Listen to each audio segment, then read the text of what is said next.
iPod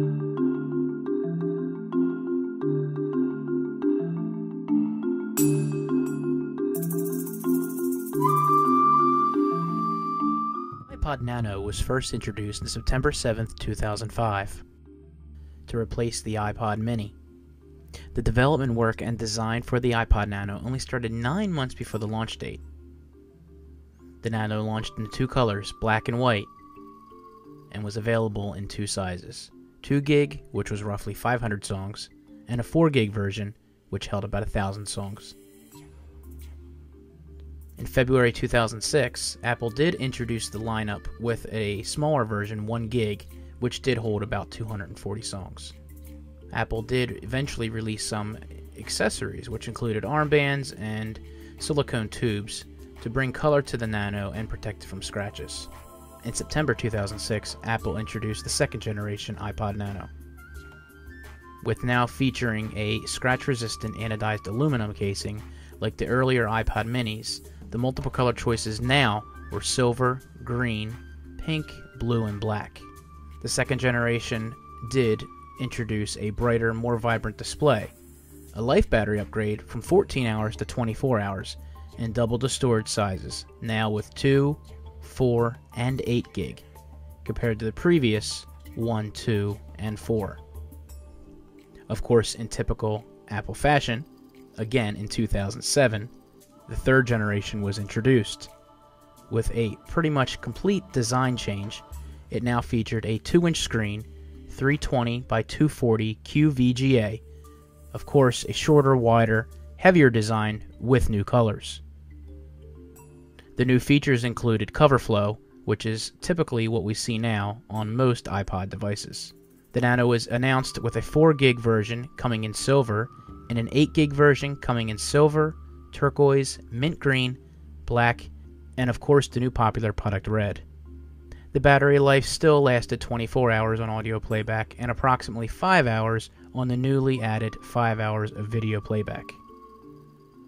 In September 2008, the 4th generation was officially announced, returning to the narrow form factor of the 1st and 2nd generation. It was also thinner than the 1st and 2nd generations, as well as the 3rd, measuring only 3.5 inches tall, 1.5 inches too wide, and 0.24 inches thick, weighing only 1.3 ounces. The new colors introduced with the 4th generation were silver, black, purple, light blue, green, yellow, orange, red, and pink, for a total of 9 colors. Apple marketed these new colors as Nano Chromatic. Along with the introduction of the 4th generation came an increase in capacity, now offering as small as 8 gig and as big as 16 gig. The battery life on the 4th generation continued to stay the same, audio running at 24 hours, and video actually dropping back to 4 hours. Previous generation was at 5. With the 5th generation introduced in 2009, surprisingly, they added a camera. They did unveil these new products with a lower price. 8 gig was only priced at $149, and the 16 gig was presently going for $179.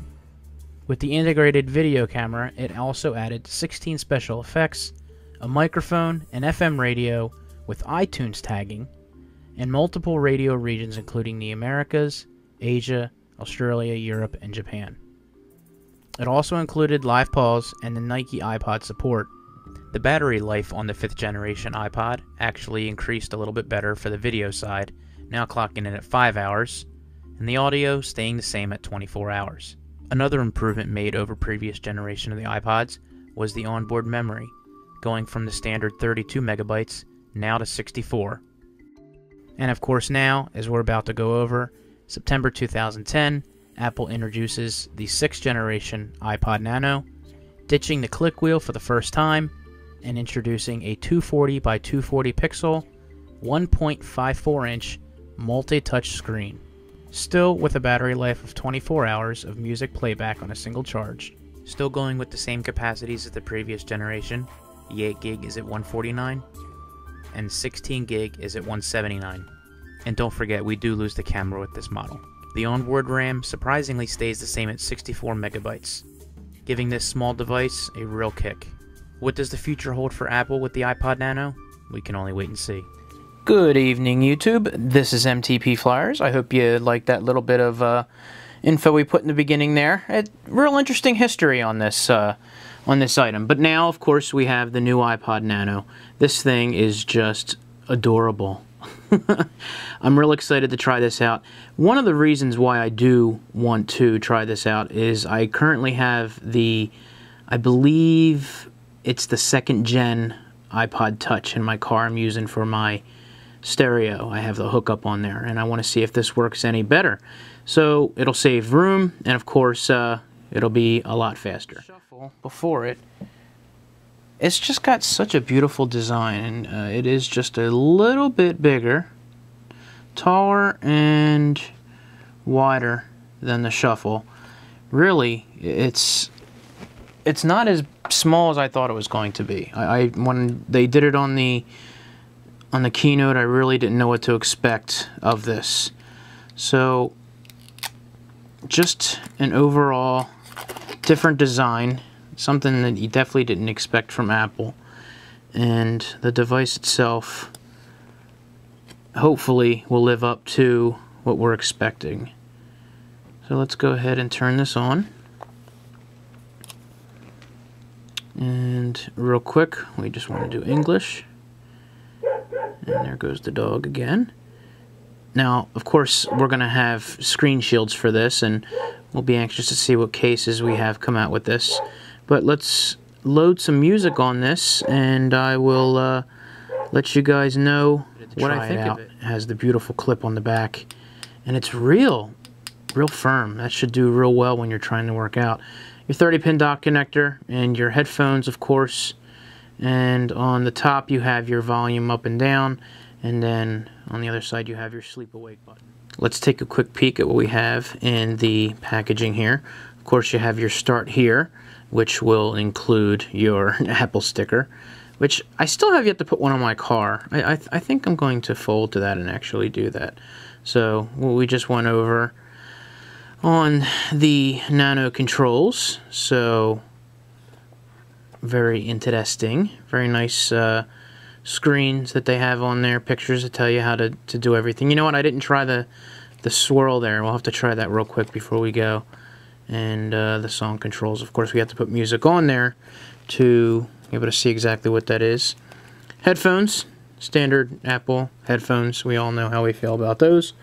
And the 30-pin dock connector, which I have a ton of these, but you can never have enough. So there it is, the iPod Nano, new and improved. Spin that around there. That'll be really interesting if anyone will really need to do that. I mean, I guess if you're working out and you want to have that on there, but I think it'll be real cool to have as a watch. And that's about the size of my watch that I have on there now. So I'm real interested to see who comes up with what for a watch band, because I would probably use this as a watch. And put down below what you think is missing from this, what you would like to have on here that they don't have, and what you think they might do for the future. I really think Bluetooth on this would be amazing, because then you can put it on your watch and you have your Bluetooth headphones, your Bluetooth piece that you can listen to music on. So, just a thought. So we'll have to test that out, and I'll let you guys know exactly what ways to work this. So stick around, and I will talk to you later. See ya!